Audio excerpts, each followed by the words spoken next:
बोलिए शिव गुरु महाराज की जय हो।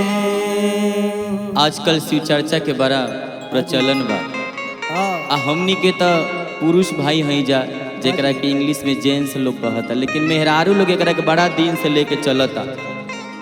आ उहे लोग दया मांगता, शिव गुरु लागता खाली वही लोग के बनौले बड़े। लेकिन ऐसा ना होके के चाहिए, हमनियों के दया मांगे के चाहिए।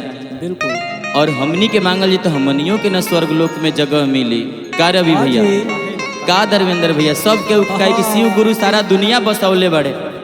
एगो शिष्या कहत रही अपना पति से कि सभे लोग शिव चर्चा में जाता, और रउआ परमिशन दे दी ना, तो बिना परमिशन के हम जाइम तर और माई घर में आइम तो शाम के हमरा से झगड़ा करे लगी। अब रउए नु हमरा खातिर बानी, आ शिव गुरु सबके बसावत रह तो हमनियों के बसई हैं। कहतरी बड़ा प्यार से, कैसे कहतरी, कैसे हो। अरे मन कर जईती चरा चवा में, जय हो जय हो। अरे दे दी परमिशन राजा जी, कि मन कर जईती चरा चवा में, दे दी परमिशन राजा जी। गुरु बहिना कर जात बारी चर्चा, करा दी एडमिशन राजा जी। गुरु बहिना कर जात बारी चर्चा, करा दी एडमिशन राजा जी। गुरु बहिना कर जात बारी चर्चा, करा दी एडमिशन राजा जी। मन कर जईती हम चर्चा में, मन कर जईती हम चर्चा में, दे दी परमिशन राजा जी। गुरु बहिना कर जात बारी चर्चा, करा दी एडमिशन राजा जी। गुरु बहिना कर जात बारी चर्चा, करा दी एडमिशन राजा जी। गुरु बहिना कर जात बारी चर्चा, करा दी एडमिशन राजा जी। जय हो।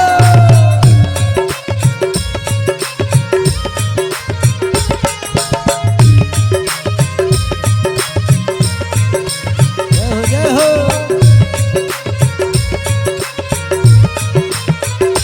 गुरु बहिना करे जा, जय हो। चर्चा, करा दी एडमिशन राजा जी।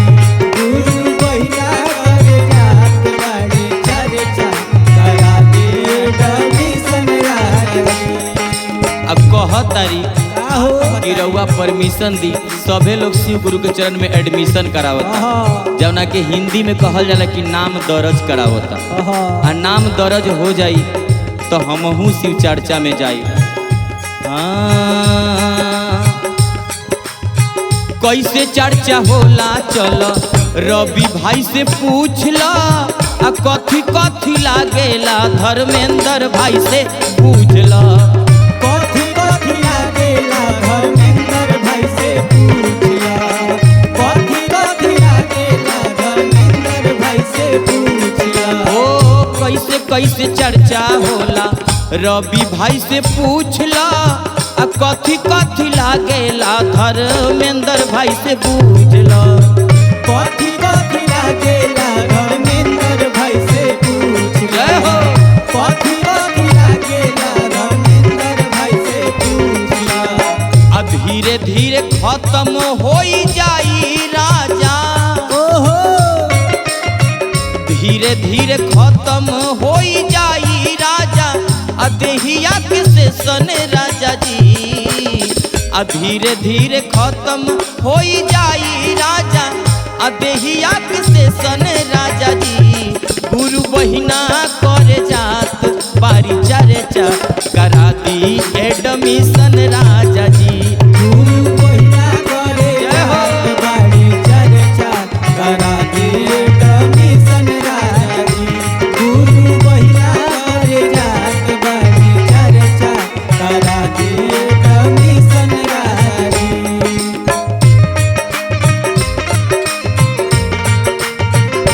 जय हो।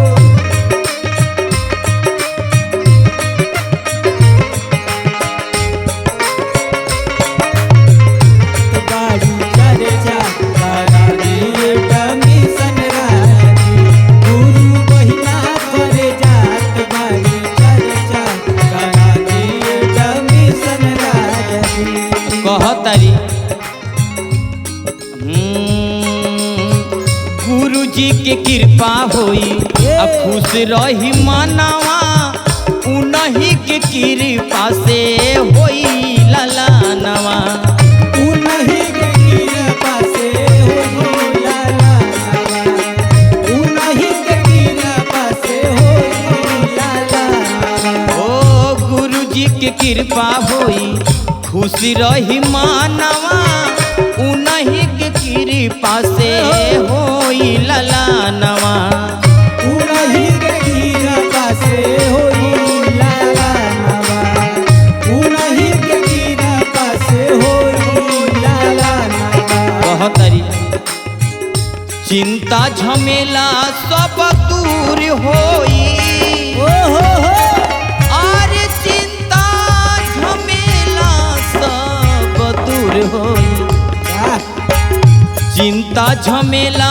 सब दूर होई आ रही नाही टेंशन राजा जी आ चिंता झमेला सब दूर होई आ रही नाही टेंशन राजा जी गुरु बहिना करे जात बारी चर्चा करा दिए एडमिशन राजा जी ओ गुरु बहिना करे रात बारी चर्चा करा दिए एडमिशन राजा जी जय हो गुरु बहिना करे रात बारी चर्चा करा दिए एडमिशन राजा जी ओ गुरु बहिना करे जात बारी चर्चा करा दिए एडमिशन राजा जी।